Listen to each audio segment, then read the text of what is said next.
Hello everyone, आप सबका बहुत बहुत स्वागत है मेरे इस यूट्यूब चैनल इंजीनियरिंग कैप्सूल्स में। और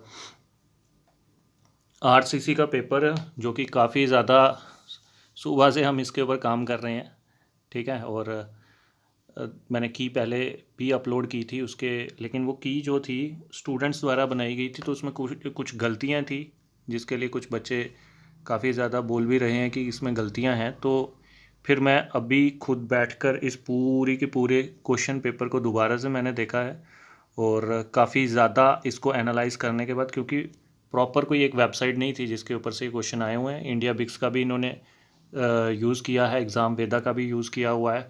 इसके अलावा भी दो तीन वेबसाइट्स हैं जहाँ से क्वेश्चंस जो हैं ये निकाले हुए हैं इन्होंने, ठीक है। और थोड़ा सा लेवल को इन्होंने अप भी किया हुआ था यहाँ पे, ठीक है। और ये जो की है ये फाइनल की है, इसमें सारे के सारे क्वेश्चन के आंसर जो मैं अब बताने जा रहा हूँ ये मैंने खुद क्रॉस चेक किए हुए हैं हर एक वेबसाइट पे जाके एक एक क्वेश्चन को। तो इसको आप बिल्कुल एक्यूरेट और बिल्कुल एग्जैक्ट मानकर चल सकते हो, ठीक है। तो अब चलते हैं सबसे पहले, और मैं इस क्वेश्चन के अंदर, इस क्वेश्चन के पेपर के अंदर मैं आपको इसके लॉजिक्स भी जिस जिसका भी है मैं बताने की कोशिश करूँगा, ठीक है। सबसे पहला क्वेश्चन है, minimum grade of the concrete for the moderate exposure with normal weight aggregate is, ठीक है। ग्रेड ऑफ द कंक्रीट आप सभी जानते हैं कि जो हमारे कंक्रीट होता है इसके टोटल 15 ग्रेड होते हैं IS 456 के अकॉर्डिंग। M10 से लेके M15 तक ग्रेड होते हैं, ठीक है। डिफरेंट डिफरेंट एक्सपोजर कंडीशंस में डिफरेंट डिफरेंट कंक्रीट का इस्तेमाल किया जाता है।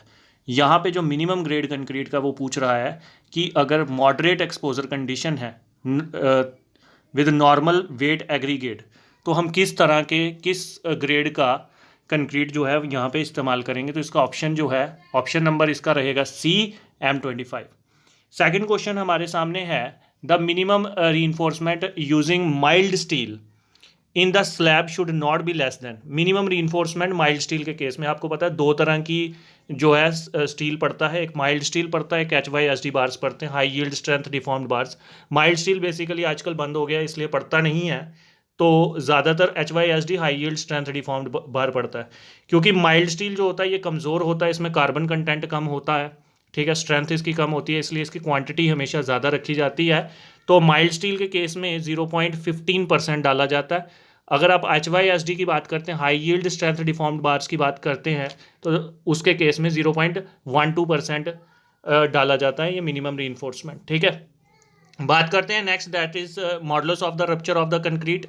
मॉडुलस ऑफ रप्चर आप सभी जानते हैं, मॉडुलस ऑफ रप्चर बेसिकली ये फ्लेक्चुरल स्ट्रेंथ निकालने के काम आता है। फ्लेक्चुरल स्ट्रेंथ बेंड स्ट्रेंथ को कहते हैं, बेंडिंग स्ट्रेंथ को कहते हैं। बेंडिंग स्ट्रेंथ यानी जब बीम बेंड होता है तो नीचे कर्व बनता है, तो नीचे वाली साइड जो फ्लेक्चर बनता है, फ्लेक्चर टेंशन की वजह से फेल होता है। तो इसलिए जो ये जो मॉडुलस ऑफ रप्चर है बेसिकली तो फ्लेक्चुरल स्ट्रेंथ निकालने का काम आता है, लेकिन फ्लेक्चुरल स्ट्रेंथ ही उसकी टेंसाइल स्ट्रेंथ होती है, क्योंकि कंक्रीट हमेशा टेंशन में फेल होता है बेंडिंग में जाके।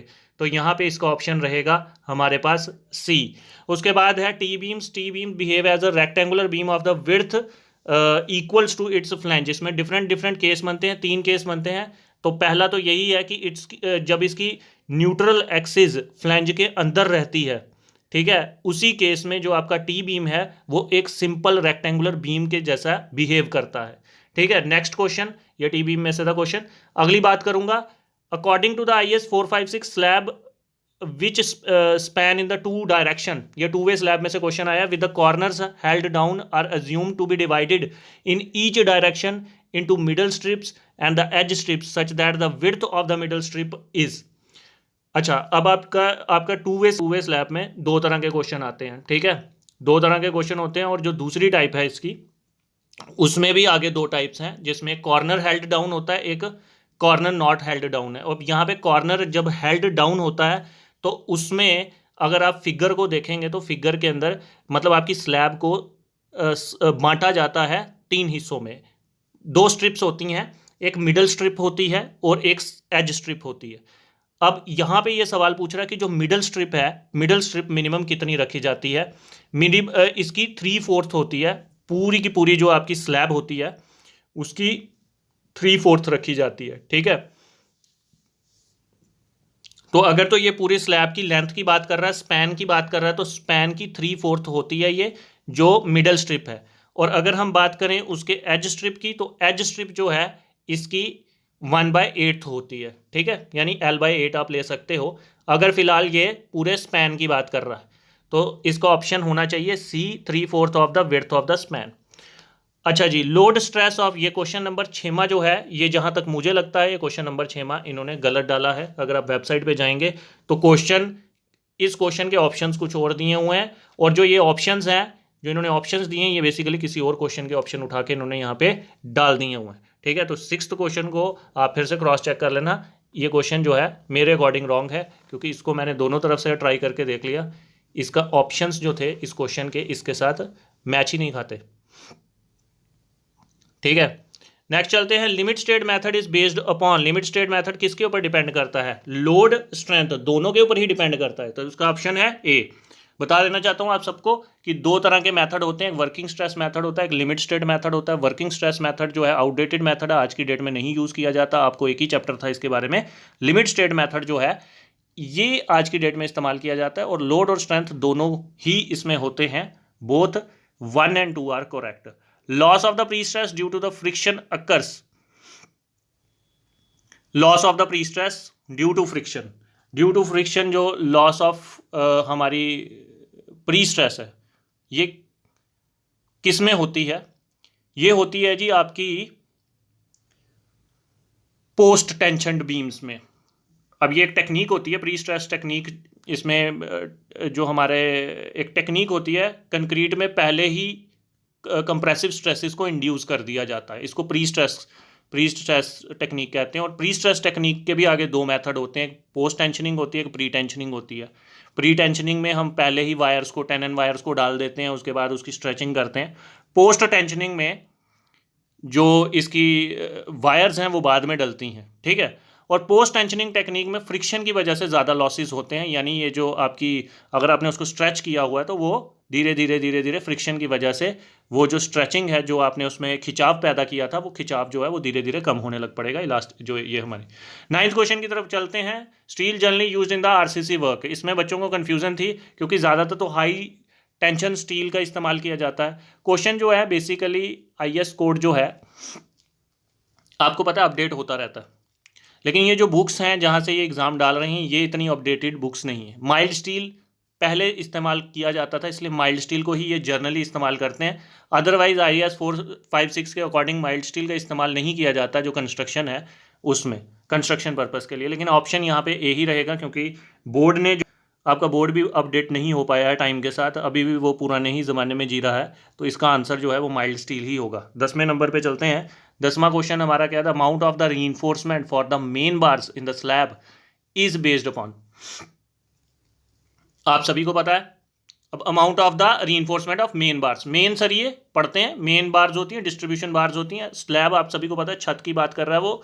और ये बोल रहा है जो अमाउंट है रीइंफोर्समेंट यानी सरिया, मेन बार्स जो पड़ेंगे स्लैब में, किसके ऊपर डिपेंड करते हैं? मिनिमम शेयर फोर्स पे डिपेंड करते हैं, मैक्सिमम शेयर फोर्स पे डिपेंड करते हैं, मिनिमम बेंडिंग मूवमेंट पे डिपेंड करते हैं, या फिर मैक्सिमम बेंडिंग मूवमेंट पे डिपेंड करते हैं। तो सिंपल, बहुत आसान क्वेश्चन, मैक्सिमम बेंडिंग मूवमेंट, यानी जब भी आप सरिया डालते हो किसके लिए डालते हो? आपकी स्लैब की बेंडिंग के लिए। तो स्लैब में जो बेंडिंग मूवमेंट्स डेवलप कर रहे हैं मेन सरिये, तो उसी के लिए डलते हैं। शेयर रीइंफोर्समेंट जो होती है वो मैक्सिमम शेयर रीइंफोर्समेंट के लिए जो साइड पे कॉर्नर्स पे डलते हैं, that is are shear reinforcement. But यहाँ पे वो बात कर रहा है बेंडिंग, जो मेन सरिया जो है वो बेंडिंग मूवमेंट को रोकने के लिए पड़ता है, तो ये बेंडिंग मूवमेंट पे डिपेंड करता है, मैक्सिमम बेंडिंग मूवमेंट पे डिपेंड करता है, जो सेंटर में अक्कर होती है। 11वां question design of the two way slab. Two way slab जो है simply supported on edges and having no provision to prevent the corners from lifting, यानी कॉर्नर्स, ये corners from lifting is made, ये किसके ऊपर बेस्ड है? ये है रैंकाइन ग्रेशॉव फार्मूला। इसका ऑप्शन नंबर जो होगा वो आपको बी होगा। To ensure uniform pressure distribution the thickness of the foundation is, तो अगर हमको डेप्थ जो है इंश्योर करने पड़ेगा uniform pressure distribution, the thickness of the foundation की जो थिकनेस है वो कितनी रखी जाएगी? इसका आंसर है C, decreased gradually towards the edges, 13th question है, if the depth of the actual neutral axis of a doubly reinforced beam, doubly reinforced beam आप सभी को बताया था पहले भी, डबली रीइंफोर्स्ड बीम होता है जहाँ पे स्टील जो है दोनों साइड पड़ता है, ऊपर भी पड़ता है, टेंशन जोन में भी पड़ता है, कंप्रेशन जोन में भी पड़ता है, कंप्रेशन जोन ऊपर होती है, टेंशन जोन नीचे होती है, ठीक है। तो इस 13th क्वेश्चन का आंसर है ऑप्शन नंबर है डी, इसके सारे ही ऑप्शन सही है। ए है, is the greater than the depth of the critical neutral axis the concrete attains its maximum stress is less than the depth of the critical neutral axis the steel in the concrete, ये सारे option सही हैं।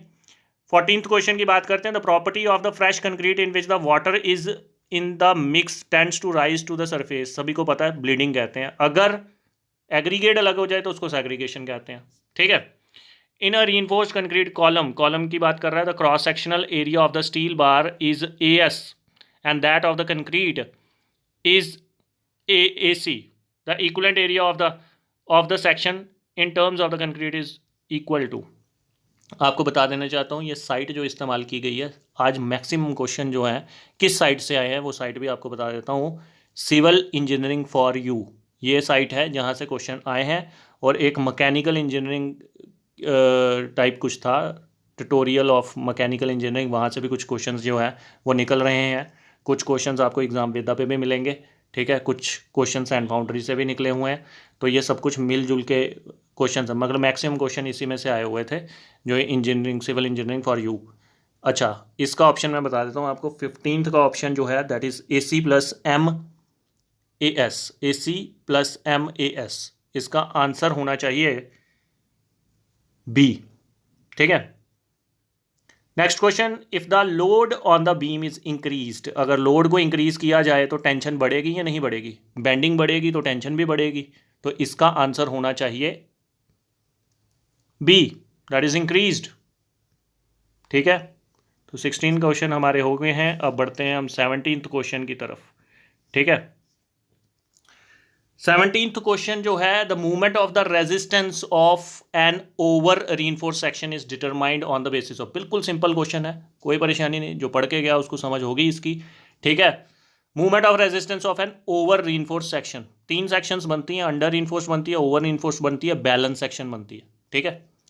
आप सभी को पता है कि जो अंडर रीइंफोर्स्ड सेक्शन होती है उसमें आपका स्टील कमज़ोर होता है, कंक्रीट मजबूत होता है, यानी फेलियर के वक्त स्टील पहले फेल होगा, ठीक है। ओवर रीइंफोर्समेंट में क्या होता है, ओवर रीइंफोर्समेंट में आपका सरिया मजबूत होता है, कंक्रीट कमज़ोर होता है। अब कंक्रीट कमज़ोर है तो फेल कौन होगा, कंक्रीट फेल होगा, और कंक्रीट फेल होगा तो मूवमेंट भी कंक्रीट की साइड से ही होगी। अब जब कंक्रीट की साइड से है, concrete compressive forces developed in the concrete की वजह से फेल होगा, तो इसको ऑप्शन नंबर क्या होना चाहिए, इसका ऑप्शन नंबर B होना चाहिए, ठीक है।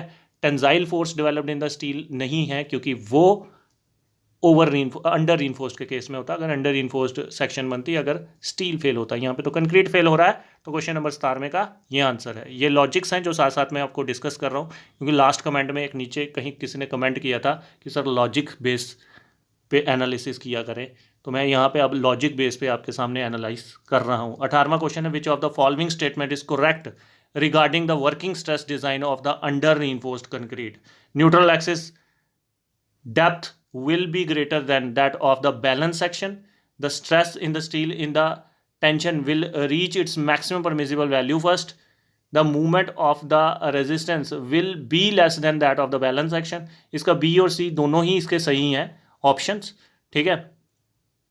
तो इसका बोथ B एंड C होना चाहिए, यही होगा, ठीक है। ये आपको एक वेबसाइट पे भी मिल जाएगा। 18वें क्वेश्चन का क्रॉस चेक भी कर लेते हैं, D ही है इसका ऑप्शन जो यहाँ पे भी लिखा हुआ है, ठीक है।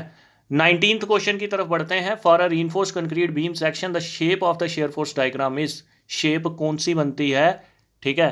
तो ये शेप इसका ऑप्शन रहना चाहिए B, parabolic above the neutral axis and rectangular below the neutral axis, ये बिल्कुल एग्जैक्ट आंसर है, ठीक है। For a reinforced concrete beam section shape जो है शेयर स्ट्रेस डायग्राम की पैराबोलिक होती है above the neutral axis and rectangular below the neutral axis, ठीक। नेक्स्ट चलते हैं हम, share enforcement is provided in the form of, देखिए इसमें कन्फ्यूजन वाला कर दिया था इन्होंने क्वेश्चन, क्योंकि मोस्ट ऑफ द ये न्यूमेरिकल मल्टीपल चॉइस बहुत बार आता है और इसमें ज़्यादातर ऑप्शन होता है combination of vertical and inclined bars. आप वर्टिकल बार्स भी प्रोवाइड कर सकते हैं, आप इंक्लाइंड बार्स भी प्रोवाइड कर सकते हैं, आप कम्बिनेशन दोनों का भी प्रोवाइड कर सकते हैं। आंसर बेसिकली ज़्यादातर D की तरफ ही है, ठीक है। मगर ऐसे कई जगह पे इसको combination of vertical and inclined bars भी लिया जाता है, ठीक है। लेकिन अगर इसको सोचा जाए तो कई जगह पे इंक्लाइंड बार्स को भी इस्तेमाल किया जाता है इंडिपेंडेंटली, वर्टिकल बार्स को भी इस्तेमाल किया जा सकता है, ठीक। और उसके बाद दोनों का कम्बिनेशन भी इस्तेमाल किया जा सकता है। तो तीनों में से कोई भी चीज़ जो है, तीनों ही सही है। तो 20th क्वेश्चन का according to me it's D, ठीक है। The spacing of the vertical stirrups, vertical stirrups क्या होती हैं? Vertical stirrups is also the part of the shear reinforcement, ठीक है। वर्टिकल बार्स जो डलती हैं, ये डलती हैं आपकी वर्टिकल स्टिरिप्स, ये जो आप देखते नहीं हो आपके सरिये को बांधा होता है, ठीक है। जो स्टिरिप्स होती हैं, अगर आप सरिये को देखोगे 4 सरियों के आगे पीछे लेटरल टाइज बांधी होती हैं, ठीक है।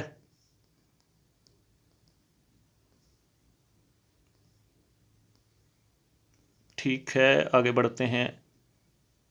कौन सा क्वेश्चन था? हाँ, spacing of the vertical stirrups in the reinforcement bar is, इसका आंसर जो है that is minimum near the supports, B इसका आंसर रहेगा। 21वें क्वेश्चन का बी है, minimum near the supports. Supports पे जो हमारी वर्टिकल स्टिरिप्स होती हैं, इनकी स्पेसिंग को कम कर दिया जाता है, ठीक है। 22वां क्वेश्चन, 22वें की तरफ हम बढ़ रहे हैं। When the ratio of the affective length of the column to its least lateral dimension does not exceed 15, it is termed as, जब 15 से ज़्यादा नहीं होती रेशो उसकी अफेक्टिव लेंथ की और लीस्ट लेटरल डायमेंशन यानी विड्थ और डेप्थ दोनों में से जो भी कोई कम है, जब आप उसकी अफेक्टिव लेंथ को डिवाइड करते हो उसकी विड्थ या डेप्थ के साथ, अगर वो रेशो 15 से ज़्यादा नहीं होती तो उसको क्या कहा जाता है? उसको भाई साहब शॉर्ट कॉलम कहा जाता है, ठीक है। अगर ये उससे एक्सीड कर जाए तो उसको लॉन्ग कॉलम कहा जाता है, ठीक है। लॉन्ग कॉलम आपके बकलिंग की वजह से ज़्यादा फेल होते हैं, ठीक, और शॉर्ट कॉलम आपके क्रशिंग की वजह से फेल होते हैं। 23rd क्वेश्चन की तरफ बढ़ते हैं। Which of the following statement is correct, इसमें से कौन सी स्टेटमेंट जो है वो करेक्ट है? तो इसमें से 23rd क्वेश्चन का जो ऑप्शन है that is A B C, तीनों ही सही हैं। जो एंकरेज वैल्यू है हुक की एज्यूम्ड 16 टाइम्स, ये बिल्कुल सही है। Of the round bars, if the bar of the bond is 45, steel bars are generally connected together to get a greater length than the standard lengths by providing hooks supplies. और C जो है for main steel reinforcement bars, when hooks are used they should be of U type, and D is all of the above. 24th, the loss in the pre-stress force is about, इसका answer है B 80 centimetre. और pre stress की वजह से जो loss होता है, ठीक है, फोर्स इज अबाउट ये 80 सेंटीमीटर का लॉस होता है। 25वां क्वेश्चन है to take care of the reversible shear in the RCC beam it is advisable, advisable क्या एडवाइजेबल है यहाँ पे? एडवाइजेबल क्या है? तो एडवाइजेबल है 25th का डी है, two combination of the vertical and the inclined stirrups. मैं एक बार फिर से आपके सामने की पढ़ लेता हूँ, क्योंकि बहुत सारे बच्चे बोलेंगे, अगर बीच में कहीं मैंने गलत कोई चीज़ पढ़ दी होगी तो आप बोलेंगे ये ऑप्शन गलत है, ऑप्शन गलत है। मैं लास्ट में इसका एक पेपर जो है मैंने जो की बनाई है वो भी मैं आपके साथ डिस्कस ये अपने ग्रुप में मैं डाल दूंगा। जो बच्चे ग्रुप में नहीं अभी जुड़े हैं वो भी कर लो। क्वेश्चन नंबर 1 का है सी, क्वेश्चन नंबर 2 का है सी, ठीक है। क्वेश्चन नंबर 1 का M25 है सी, क्वेश्चन नंबर 2 का 0.15 है सी है, क्वेश्चन नंबर 3 का सी है, क्वेश्चन नंबर 4 का सी है, क्वेश्चन नंबर 5 का 3/4 टाइम्स एल यानी 3/4 ऑफ उसकी जो जितनी भी लंबाई होती है, ठीक है, मिडल स्ट्रिप उसकी 3/4 होती है। क्वेश्चन नंबर 6वां जो है वो गलत दिया हुआ है। क्वेश्चन नंबर 7वां का ए है, क्वेश्चन नंबर 8वें का बी है, क्वेश्चन नंबर 9वें का ए है, क्वेश्चन नंबर 10वें का डी है, क्वेश्चन नंबर 11वें का बी है, क्वेश्चन नंबर 11वें का बी है, क्वेश्चन नंबर 12वें का सी है, 13वें का डी है, 14वें का बी है, 15वें का AC+M/AS यानी बी है, क्वेश्चन नंबर 16वें का बी है, क्वेश्चन नंबर 17वें का बी है, क्वेश्चन नंबर 18वें का डी है, क्वेश्चन नंबर 19वें का बी है, क्वेश्चन नंबर 20वें का डी है, क्वेश्चन नंबर 21वें का बी है, क्वेश्चन नंबर 22वें का बी है, क्वेश्चन नंबर 23वें का बी है डी है, क्वेश्चन नंबर 24th का बी है और क्वेश्चन नंबर 25th का डी है, ठीक है। तो एक चीज़ मैं आपके साथ और बताना चाहता हूँ, आज के बाद जो की है वो आपको शाम को मिलेगी, क्योंकि मैं सुबह जो है बिज़ी होता हूँ और की मैं सुबह खुद नहीं बनाता और ना मेरे पास इतना उस वक्त टाइम होता है। शाम को ही मैं ज़्यादा क्रॉस चेक करके एक एक क्वेश्चन को डिटेल में जाकर देख सकता हूँ। उस वक्त मेरे पास ना तो इतना टाइम था क्वेश्चन पेपर पढ़ने का और ना ही इतना टाइम था कि मैं क्रॉस चेक कर सकता, क्योंकि वो जो की थी वो मेरे स्टूडेंट्स द्वारा प्रिपेयर की गई थी और मुझे इतना विश्वास था कि मे बी क्वेश्चन पेपर इसमें वो होगा। और अगर कोई गलती भी होती है, कोई मिस्टेक होती है तो कोई बड़ी बात नहीं है, मैं नेक्स्ट वीडियो में उसकी करेक्शन कर दूंगा, आपको उसके बारे में फ़िक्र करने की कोई ज़रूरत नहीं है। हम यहाँ पर एक दूसरे की मदद करने के लिए ये चैनल बना हुआ है और हम यहाँ पे एक दूसरे की मदद कर रहे हैं। अगर आपको आंसर पता है आप मुझे आंसर भेजिए और बोलिए सर इसमें करेक्शन करनी है, तो मैं उसको करेक्ट करूँगा। ठीक है, इससे किसी की नॉलेज कम या ज़्यादा नहीं हो जाती। किसी को अगर आपने पहले उस क्वेश्चन को ढूंढ लिया हुआ है तो आप हमारे साथ उसको शेयर कर सकते हैं। मैंने लिटरली एक भी क्वेश्चन को मैंने खुद नहीं पढ़ पाया था उस समय, क्योंकि ये की मेरे पास आंसर आई और मैं, आप अगर उस वीडियो को देखेंगे तो मैंने किसी भी क्वेश्चन को नहीं पढ़ा था। अब मैं आपके सामने लॉजिकली बेस्ड डिस्कशन कर रहा हूँ। ये डिस्कशन थी, ये लॉजिक्स हैं इसके, आप इसके लॉजिक को भी बार बार अगर देखना चाहते हो तो देख सकते हैं। Thank you very much for watching this video. God bless you all.